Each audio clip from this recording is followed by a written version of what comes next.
Hay un artículo donde dicen que una señora adulta mayor le encontraron un feto calcificado y pensaron que era un tumor, pero se ve la fotografía de ella, pues que se ve obviamente como con sobrepeso, pero ella nunca se dio cuenta. Se ha de haber momificado precisamente porque se quedó sin circulación, ahí se quedó, por alguna extraña razón no se infectó, no se desprendió, no pasó nada de lo que normalmente pasaría.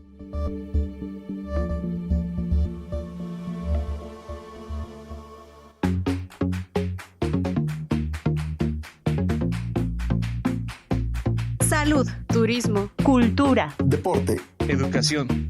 Eso y más es lo que somos. ¿Y quiénes somos? ¡Ya oíste! El programa del Instituto de Seguridad y Servicios Sociales de los Trabajadores del Estado.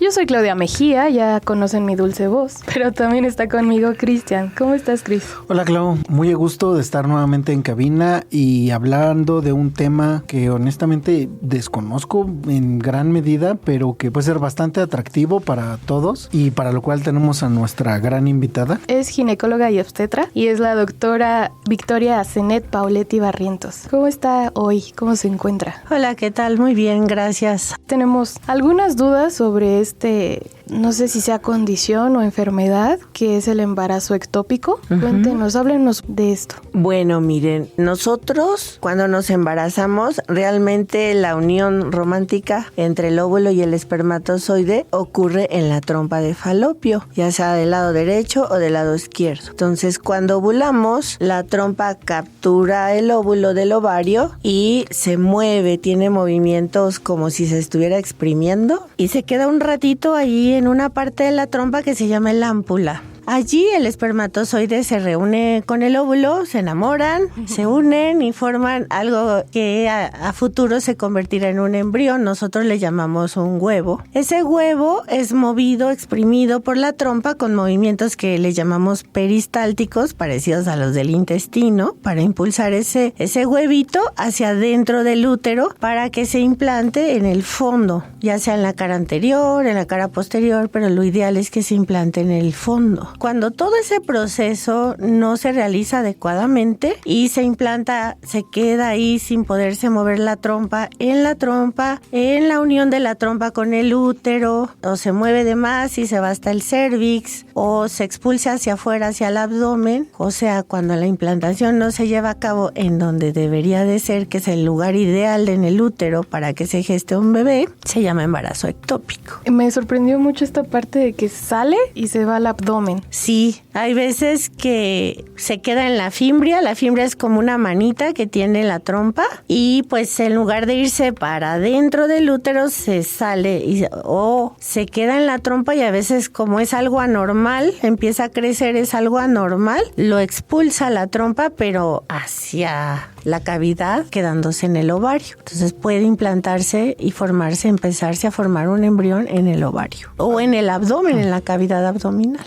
Me surgen 20 preguntas, pero empecemos con ¿qué sucede en estos casos que me parece que es como lo más extremo del que se quede en el abdomen? ¿Puede desarrollarse la vida ahí? Sí, no avanza muchas veces a término. Ha habido reportes a nivel mundial, muy pocos, en los que sí se llega a desarrollar un producto hasta casi el término. Claro, con muchas complicaciones porque la placenta se forma pues en el epiplón, que es una cubierta que cubre todos los intestinos y pues actúa como una tumoración literalmente, causando sangrados y dolor y muchas complicaciones, pero ha habido pocos casos que sí llegan a ser, nosotros llamamos viable, o sea que se puede desarrollar hasta vivir.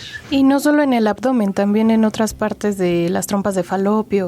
El más común es en la trompa, ahí donde se juntaron, que les expliqué, que se llama el ámpula, es la zona más común en donde encontramos el embarazo ectópico. ¿Y también puede llegar a término ahí? No, generalmente se desarrolla alrededor de las 10, 12 semanas y se rompe. Si no se detecta a tiempo, se rompe, da un proceso hemorrágico, algo que le llamamos choque hipovolémico. Es una situación muy grave cuando se rompe. Cuando se rompe, generalmente es porque la futura mamá, no acude a cuidados prenatales desde que se sabe embarazada. Porque desde el momento en que una mujer se sabe embarazada, o lo ideal sería que desde antes de embarazarse, acuda a un profesionista y diga, me quiero embarazar. Luego llegan en pareja, nos queremos embarazar. En ese momento se hacen estudios, cultivos, se hace una historia clínica para asegurarnos que ese embarazo pues sea exitoso y se desarrolla adecuadamente. A veces se embarazan y no lo tenían planeado, o sí lo tenían planeado pero no pensó que se iba a embarazar tan pronto. En el momento en que se saben embarazadas hay que ir a un médico para hacer su primer ultrasonido, para ver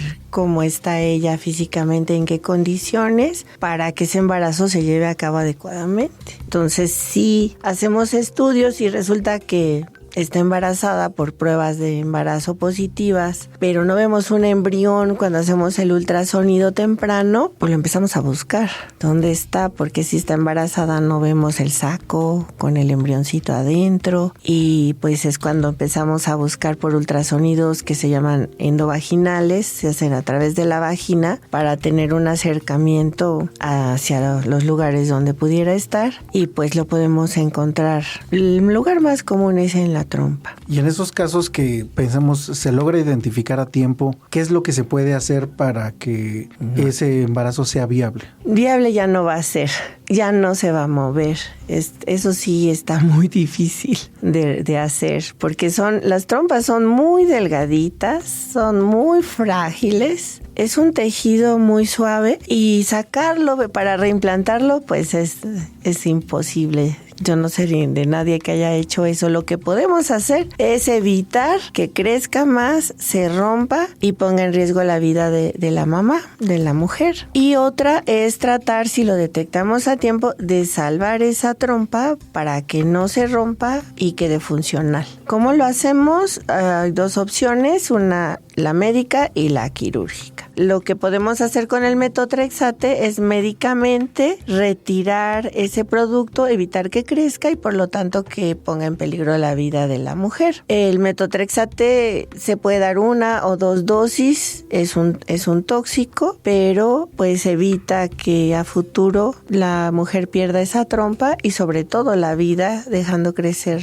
Si no se detiene a tiempo con el medicamento, generalmente crece a eso de las 10, 12 semanas, pues es un tejido, como les dije, muy delgadito, no puede soportar la placentación, no puede soportar el crecimiento, se dilata hasta cierto grado, pero llega el momento en que la pared se rompe, sangra mucho y llegan las pacientes chocadas, con sangrado en el abdomen, con presión baja, poniendo en peligro su vida, y pues ahí sí es quirúrgico para salvar la vida de la mujer. Se retira toda esa sangre del abdomen y se pierde la trompa y a veces el ovario. Aquí hay cosas muy importantes. Primero es saber si estoy embarazada, si realmente estoy embarazada. Siempre acudir con un especialista para ver tu estado, para ver cómo estás tú, si está el embrión bien, si en este caso si está donde debe de estar. Claro. Y la otra es no automedicarse. Sí. Algo importante aquí que uno como médico sospechas es cuando la paciente tiene retraso menstrual, tiene dudas de estar embarazada, se hacen la prueba casera y a veces cuando es un ectópico no sale positiva. Entonces siempre que hay un retraso y tú eres así muy puntual, el problema es con las que son muy irregulares y luego se atrasan, que 2-3 meses no menstruan y luego menstruan 2-3 meses y luego otro mes no. Ellas sí se confunden y dicen, bueno, es otro retraso de los que acostumbran pasar, y pues son las que podrían tener más riesgo. Pero si tú eres regular y te atrasas, te haces una prueba de embarazo, sale negativa, pero nada que baja. A veces el problema psicológico pues menos baja, ¿verdad? Pero de todas maneras acudir a un médico y nosotros mandamos a hacer una prueba más específica que se llama fracción beta de gonadotrofina coriónica humana, un trabalenguas, ¿verdad? Pero esa prueba es realmente de gran valor porque esa sí solo se produce en el embarazo. Esa sustancia, la fracción beta de gonadotrofina, solamente se produce en el embarazo. Entonces tú lo mandas a hacer a un laboratorio laboratorio y te da una cuantificación, te dan unidades. Si esas unidades no corresponden a las semanas que se supone que tienes de embarazo, entonces procedes a hacer un ultrasonido específico, porque hay veces que es otro tipo de embarazo, un anembriónico, en donde sí está en el útero, no está ectópico, pero no hay embrión, o el embrión se quedó hasta cierto tamañito y ya no creció, o es un embarazo fuera del útero. Esta prueba es diferente a la prueba de sangre y obviamente a las caseras, ¿no? Es en sangre. Pero ¿es la que te haces comúnmente en un laboratorio de prueba de embarazo o ya es más específica? Esas pruebas de embarazo de laboratorio sí detectan la gonadotrofina, pero no la cuantifican, o sea, sus niveles muy bajos no van a ser detectados en la orina o en una que nada más dice positivo o negativo. En cambio aquí te cuantifica las unidades y tienen que irse duplicando cada 2 días. Si tienes duda, vuelves a pedir otra cuantificación a los 2 días y debe de salir al doble. Si no se ha multiplicado esa cantidad, quiere decir que algo no está tan bien y ya tienes que buscar orientarte como médico hacia otras patologías, entre ellas el embarazo ectópico. Por eso lo preguntaba, porque muchas veces dices, voy a asegurarme con la prueba de sangre, ¿no? Pero sí, ser muy claros que no es exactamente esa prueba, es diferente y obviamente lo ideal es que venga con el acompañamiento, como dice Claudia, de un profesional de la salud. Así es. ¿Qué otros factores de riesgo son los que podrían causar tener un embarazo ectópico? Factores de riesgo, haber tenido el antecedente de un ectópico que no se sospechó y acabó en cirugía, el tener enfermedades de transmisión sexual recurrentes, sobre todo por Gardnerella o por clamidia, la más común es la clamidia. Uno piensa enfermedades de transmisión sexual, gonorrea, sífilis, VIH, hepatitis. Pues no, algo tan simple como la Gardnerella o la clamidia, específicamente la clamidia, porque hace la mucosidad que existe dentro de los genitales internos femeninos muy espesa e inflama, sube e inflama las trompas, las hace más estrechas y eso pues causa problemas del movimiento de las trompas. Bueno, otro factor de riesgo es la utilización de dispositivos intrauterinos que como forma de actuar hacen que el moco sea más espeso, ocupan el espacio y producen un proceso inflamatorio dentro del útero. Ocupa también el espacio donde se va a implantar el huevito y pues anda buscando dónde implantarse porque está ocupado, entonces se puede implantar más abajo en el cérvix, se queda en el cuerno porque el dispositivo impide que pase, entonces también los dispositivos pueden favorecerlos. Otra situación es las cesáreas, a veces se implantan en las cicatrices de las cesáreas.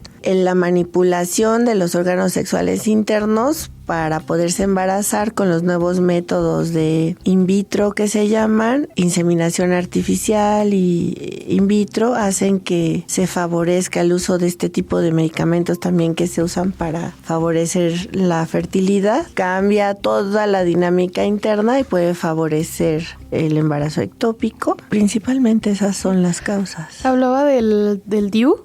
Sí. Pero se supone que es un método anticonceptivo. Sí, entonces, y muy bueno. Pero aún así puede haber embarazo. Lo que pasa es que el DIU no interfiere en nada hormonalmente. La mujer sigue ovulando normal. Tiene efecto, ¿cómo actúa el DIU? Matando espermatozoides con el cobre o haciendo hostil el medio. Por ejemplo, los nuevos que se están usando mucho de progesterona. Lo mismo los anticonceptivos orales de progesterona o inyectables. Hacen que los hormonales pues no ovulan, en teoría, entonces es menos común, pero los DIUs de progesterona ocupan el espacio, producen el efecto antiinflamatorio y el endometrio, que es el tejido donde se va a implantar el producto, es lo que menstruamos cada mes. El tejido interno del útero no se produce, no deja que el estrógeno haga el efecto de engrosamiento del endometrio. Entonces esos DIUs pues hacen hostil el medio, no tienen dónde implantarse el huevito y se expulsa. Y el espermatozoide igual no puede pasar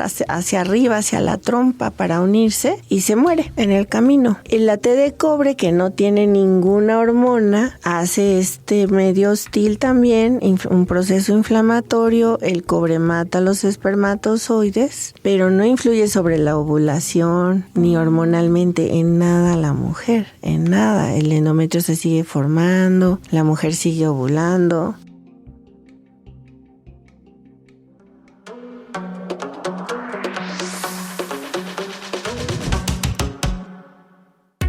¿Ya nos sigues en nuestras redes sociales oficiales? ¿No? ¿Qué esperas? Búscanos como ISTEMX y síguenos en Facebook, Twitter, Instagram, TikTok y YouTube. No te vayas, que esto aún continúa.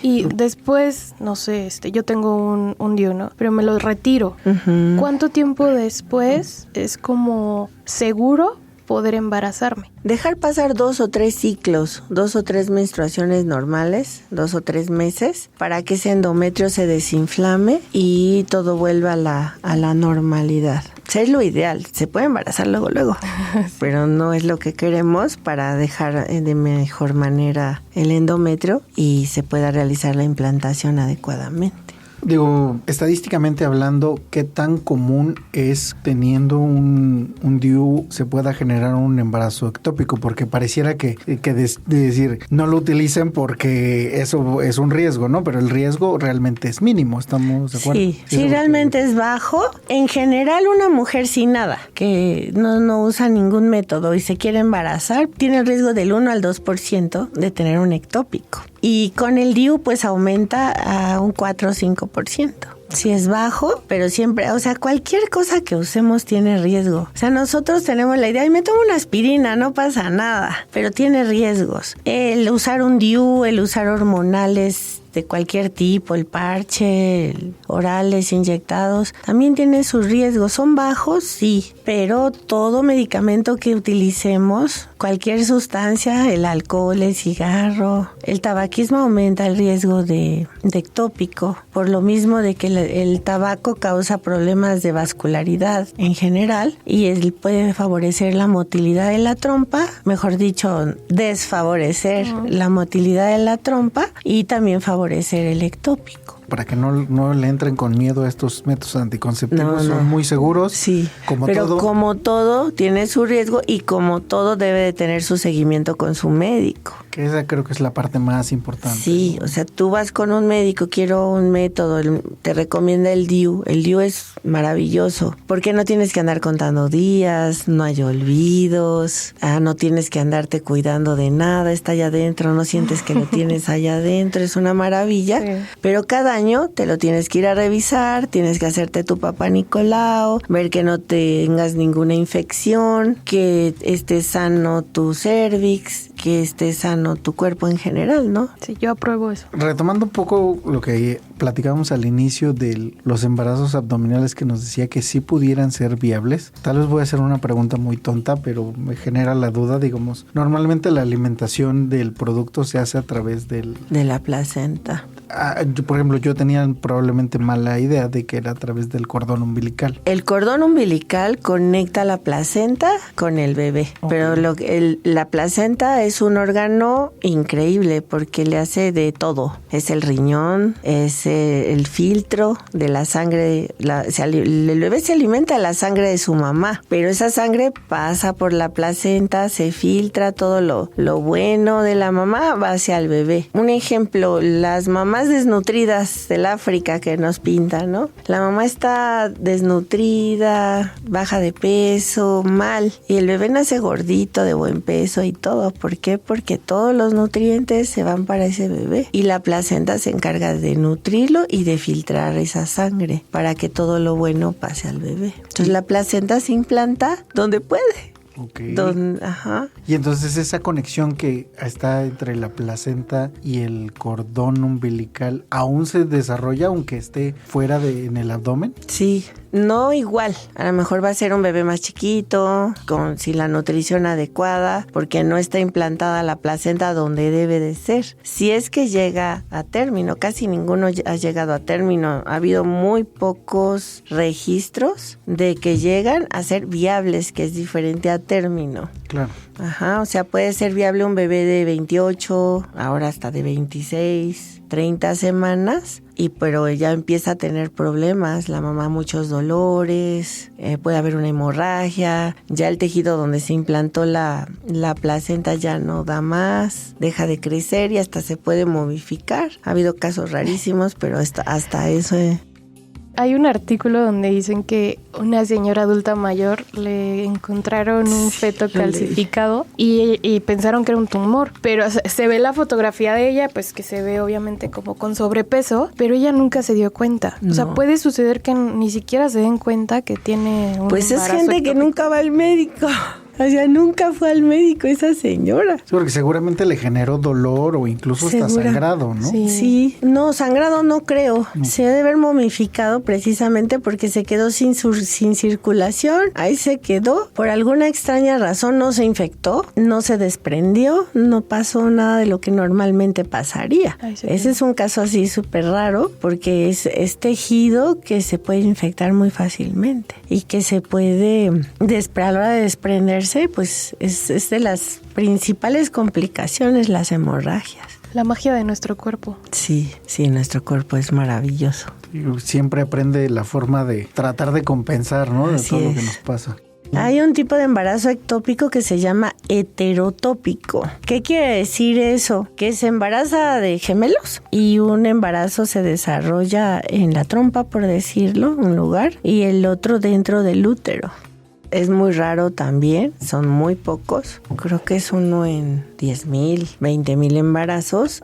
Y pues ahí sí ya no hay de otra. Hacer una laparoscopía y extraer ese embarazo ectópico también es otro método de resolverlo. Se hace una laparoscopía, se localiza el producto, se hace una pequeña incisión en la trompa y se succiona. Claro, porque si no comprometería la vida de la madre y del otro producto. Exacto, ahí no le puedes dar el metotrexate, que es tóxico, sería tóxico para el producto que sí está en el útero. Yo me estaba ahorita imaginando a las personas que padecen endometriosis. Uh-huh. También es un factor de riesgo. También. La endometriosis es un padecimiento muy, muy desagradable, en el que uno de los órganos blanco es la trompa. La trompa es de los primeros órganos que se ven muy afectados. Es un proceso inflamatorio. Ese endometrio, hay muchas teorías de la endometriosis y la más favorecida es la de la menstruación retrógrada. O sea que se produce tanto endometrio que en lugar de bajar toda esa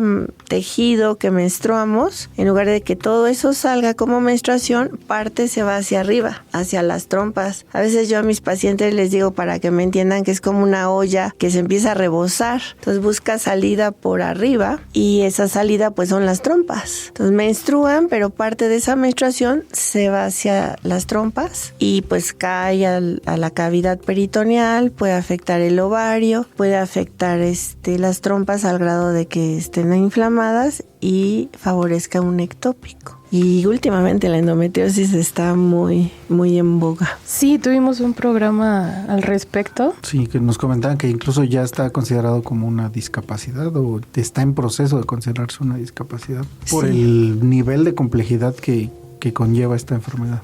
Sí, eso destruye los tejidos. A mí lo que me sorprende es que yo creí que la estadística de posibilidad era más baja, o sea, de pensar en un 2% se me hace como bastante alto. 2 de cada 100. Exacto, o sea, eso me sorprende. Ahí mi duda sería, ¿qué tantos casos de estos 2 de cada 100, por ponerlo en un número, se complican? Se complica como un 60%, 70%. Eso es muy alto. Sí. O sea que sí o sí debe de llevar un tratamiento guiado por un especialista. Y sobre todo un seguimiento, ¿no? O sea, justo si tienes alguna duda, acudir rápidamente. En el momento en que te atrasas y estás sospechando embarazo, tienes que ir al médico. ¿Por qué? Porque nosotros tenemos parámetros de seguimiento de un embarazo. Uno de ellos es el ultrasonido. Normalmente lo pedimos a las 6 semanas, ya un transvaginal, endovaginal. A las 6 semanas ya se observa bien el saquito gestacional y a veces el latido. Entonces, desde el momento en que tú como médico no ves ese saco implantado donde debe de estar, ya es un foco rojo para que lo busques a dónde está ese saco, porque está embarazada y no se ve. Y eso favorece mucho el pronóstico de esa persona, porque no se va a complicar, 1, y 2, no va a perder esa trompa. Y a veces el ovario, porque a veces como están tan juntos y está en choque, está sangrando, no ves bien, pinzas, y a ti ya lo que te interesa es salvar la vida de la paciente, entonces a veces pierden los dos, tanto el ovario como la trompa. Tratamos de que eso no pase, de que no pierda su ovario, pero ya de ese lado ya no se va a poder embarazar. Sí, eso reduce drásticamente al 50%.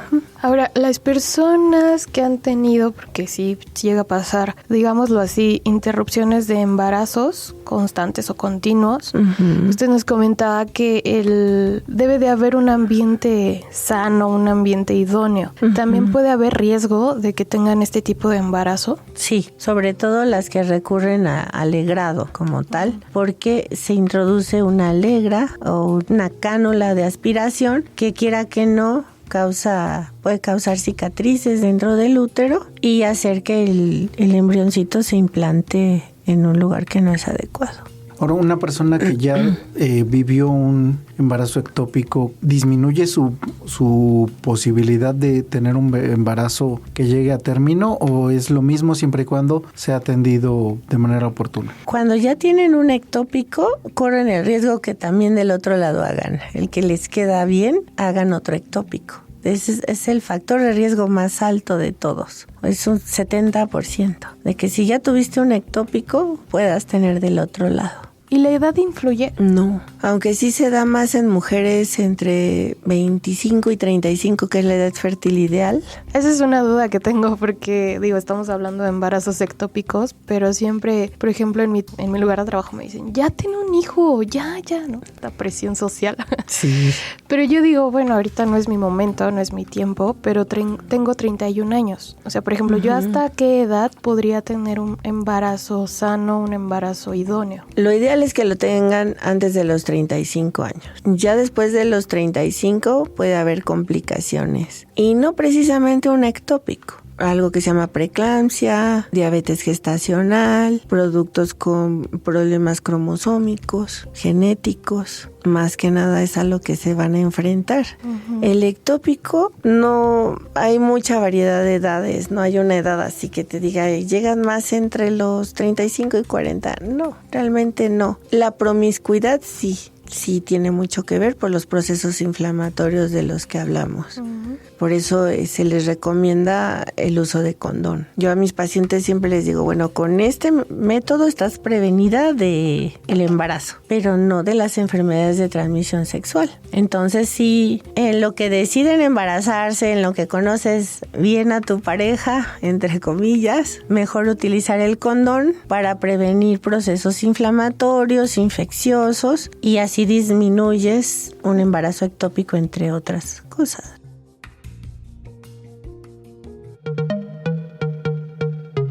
¡Hey tú! No te muevas, esto aún no termina. Y si te perdiste algún programa, puedes escucharlo en tu streaming favorito. Estamos como ya oíste.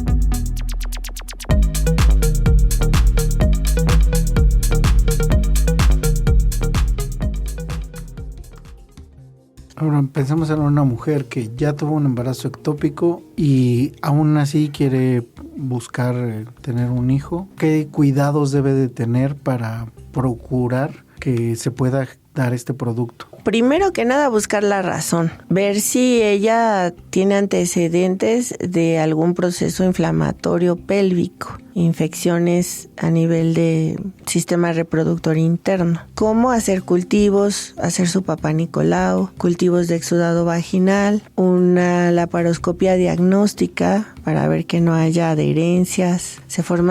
Con la endometriosis se forman adherencias que limitan los movimientos de la trompa. Al no tener los movimientos adecuados por las adherencias, pues se favorece muchísimo el ectópico. Si hay un proceso inflamatorio pélvico, también hay adherencias. Antecedentes de cirugías, por ejemplo, un apéndice que se rompió, que produjo un proceso adherencial después. El ovario está muy cerca, el ovario derecho está muy cerca del apéndice. Por eso las mujeres luego dicen, ay, me duele aquí, es mi ovario. Pues no solo está el ovario, hay otros órganos y entre ellos el apéndice. Entonces, en una apendicitis hay casos en la que la apéndice está inflamada, el cuerpo busca cómo proteger y se adhiere el epiplón y jala al ovario. Y hay veces que esa apéndice inflamada afecta al ovario y a veces llega hasta la trompa, porque están todo muy cerquita. Entonces, el antecedente de una apendicitis complicada puede favorecer adherencias y puede causar un ectópico, y a veces esas cosas no las consideramos. Entonces, para prevenir que haya, hacerse todo ese tipo de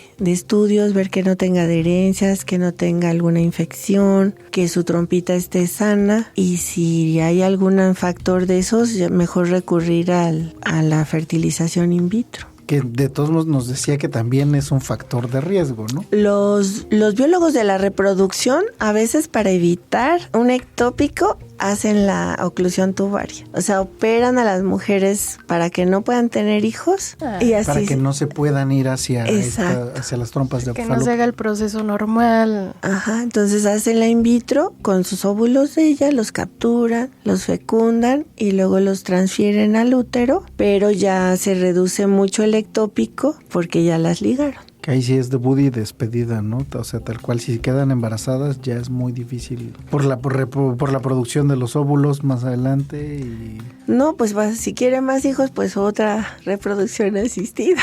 Antes, nuestros maestros, cuando hacíamos alguna cirugía que ameritaba quitar los ovarios, decían, pues si ya quitaste los ovarios, ya el útero no sirve más que para dar cáncer, quítenlo. Ay. Entonces, antes, cuando se perdían los ovarios, también se quitaba el útero, porque ya, ¿cómo iba a funcionar el útero sin los ovarios? Pero ahora no, ahora los dejamos si la mujer desea reproducción, aunque pierda sus ovarios por algún tumor de ovario, por quistes, por alguna situación, un apéndice y del otro lado quistes, y pierde sus ovarios, ya tiene la posibilidad de embarazarse con una donación de óvulo y esperma de su marido. Claro, sí, porque incluso eso también genera otras complicaciones hormonales, ¿no? El retirar el... Sí, exactamente. Los ovarios. Eso que mencionaste es muy interesante por el concepto erróneo de que el útero produce hormonas, y el útero no produce hormonas. El útero es un órgano blanco de las hormonas, pero los ovarios están a los lados del útero y son órganos totalmente separados, aparte. Están juntos pero no revueltos.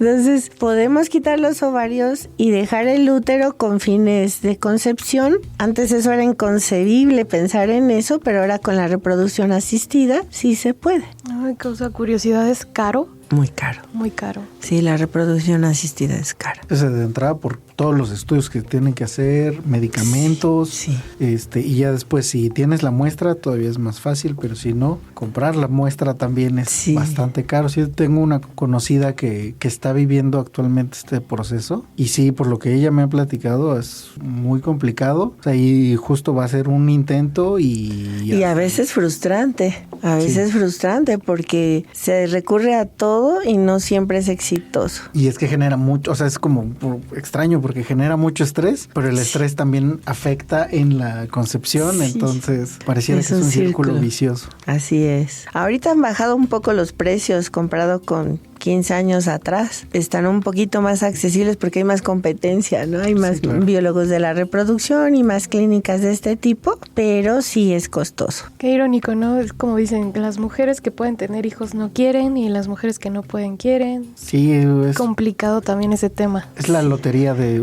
la biología, ¿no? Sí. Así es. Que nos puede tocar o que no y... Es un volado al aire. Sí. Pues qué importante es, a mí siempre hemos dicho aquí, ¿no? Todo en exceso también es malo y parte del tratamiento, parte de si quieres tener un hijo es pues empezar a cuidarte, a alimentarte bien, hacer ejercicio, no fumar, no ciertas cosas. ¿Qué recomendaciones daría usted a una mujer que quiere embarazarse? Bueno, primero que nada, hacerse sus chequeos anuales desde el momento en que inician su vida sexual, recurrir a un médico para que les haga sus papanicolaos. Ahí, en la revisión, nos vamos a dar cuenta si hay algún proceso inflamatorio, infeccioso, de transmisión sexual o precanceroso o canceroso. Una vez que todo eso se salva y desean un embarazo, recurrir igualmente a un médico para que el médico les haga los estudios pertinentes de salud, una química sanguínea, cultivos de exudado,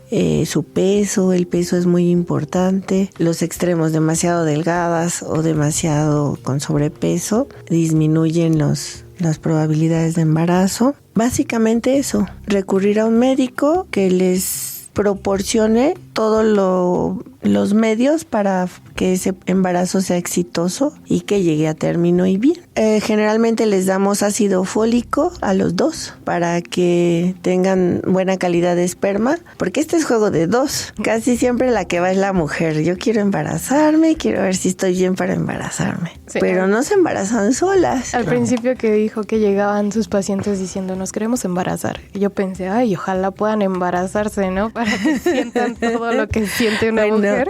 Un hombre comprensivo que está involucrado en la relación, sí llega con su pareja, su esposa o su novia y sí dicen nos queremos embarazar y ellos forman parte de todo el proceso, ellos participan en el crecimiento del abdomen, empiezan a sentir los movimientos del bebé, las regañan cuando comen mucho y las acusan conmigo, se comió 3 hamburguesas, ¿no?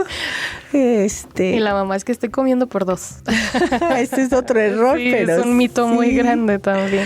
Y ellos participan en todo. Entonces, desde antes de embarazarse, sí es bueno que se involucre el hombre para ver también la calidad del esperma, si él está bien nutrido, si él no consume alguna sustancia nociva, saber si ella fuma o no fuma, si está planeando embarazarse, pues que le baje al cigarro, ya mejor aún que lo deje, que baje de peso, que si tiene algún proceso infeccioso se trate, si tiene factores de riesgo para desarrollar diabetes o hipertensión, el hipotiroidismo, que también es más frecuente de lo que creemos, controlar todo ese tipo de factores de riesgo a futuro para que ese embarazo llegue a término y bien. Muy bien, pues quienes nos están escuchando, pues tomen en cuenta este proceso tan importante que es consultar a un profesional de la salud, en este caso a un ginecólogo o ginecóloga. Y que no le teman a los anticonceptivos. Sí.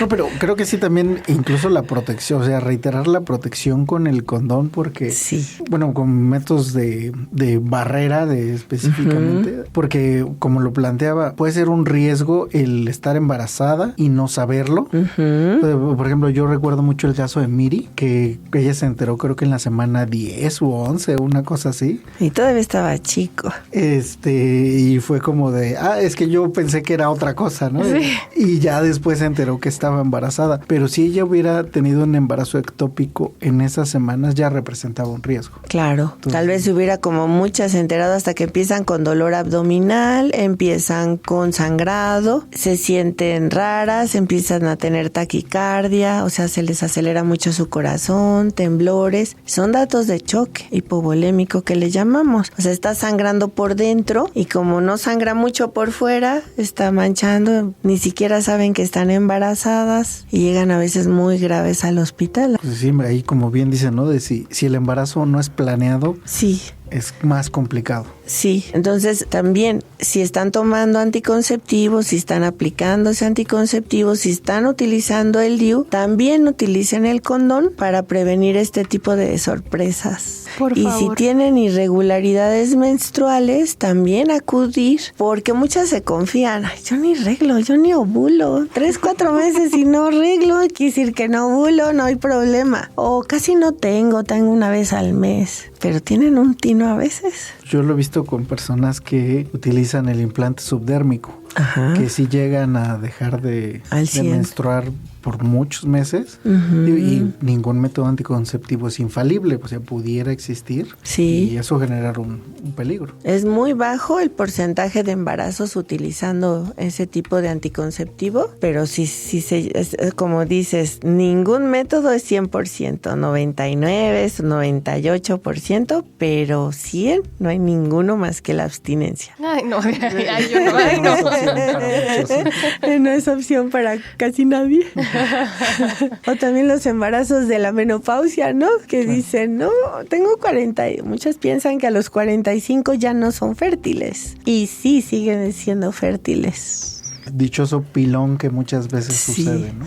Sí, así es. Entonces, aún a esas edades hay que recurrir a algún método. El DIU es maravilloso porque no tiene ningún tipo de cambio hormonal en la mujer, no influye en nada en sus hormonas, pero de todas maneras hay que prever no la salva de una enfermedad de transmisión sexual y de un ectópico. Hay que prevenir, por favor. Sí, claro.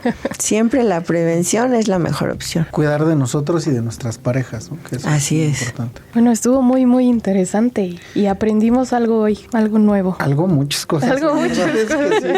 Sí, hay mucha información que desconocía y que realmente creo que puede ser muy útil para toda la audiencia, porque creo que no dimensionamos, o sea, simplemente esa posibilidad de 2 o 3% y de esos que el 70% se puedan complicar, a mí sí me da cierto, si no miedo, sí decir, tengo que estar alerta en dado caso de que mi pareja y yo buscáramos embarazarnos. Sí, involucrarse como pareja es muy importante, el apoyo, el que estén juntos en el proceso, e incluso hasta favorece el diagnóstico, ¿no? Porque si tú te preocupas por tu pareja, oye, como que no te ha bajado, ¿qué tal si estás embarazada? A veces la influencia de la pareja, no, yo me atraso a veces, no, mejor vamos a hacernos una prueba de embarazo, ¿no? Que realmente sean una pareja y se comprendan entre los dos, que haya comunicación. Que eso es importantísimo. Yo conozco muchos hombres que no tienen idea de cómo es el ciclo de sus parejas. Es como de, si les avisan, se enteran, y si no, muchas veces pasa desapercibido, ¿no? Sí. Sí, es importante que conozcan cómo es. Ahora con las nuevas tecnologías pueden ser de gran ayuda. Existen unas apps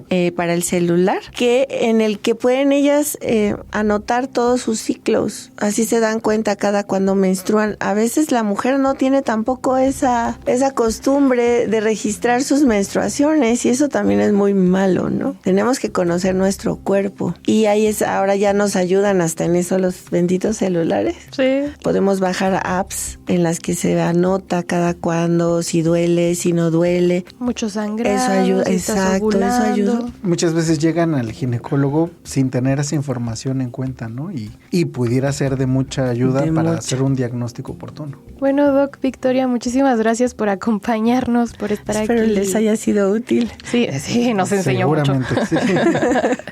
Muchas gracias. Con mucho gusto. Clau, gracias nuevamente por compartir camino conmigo, y la verdad, yo espero tenerla pronto por aquí hablando de algún otro tema. Así es. Gracias a ti, Cris. Y bueno, yo soy Claudia Mejía, estuvo conmigo Cris y la doctora Victoria Paoletti. A ustedes que nos escuchan, gracias por quedarse hasta el final también. Nos vemos en un siguiente episodio. Esto fue Ya Oíste. Hasta pronto.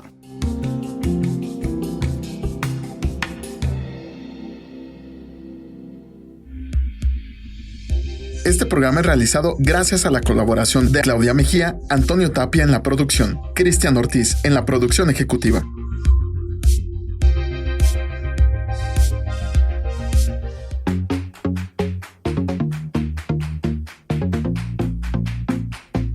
Salud, turismo, cultura, Deporte, educación. eso y más es lo que somos. ¿Y quiénes somos? Ya oíste.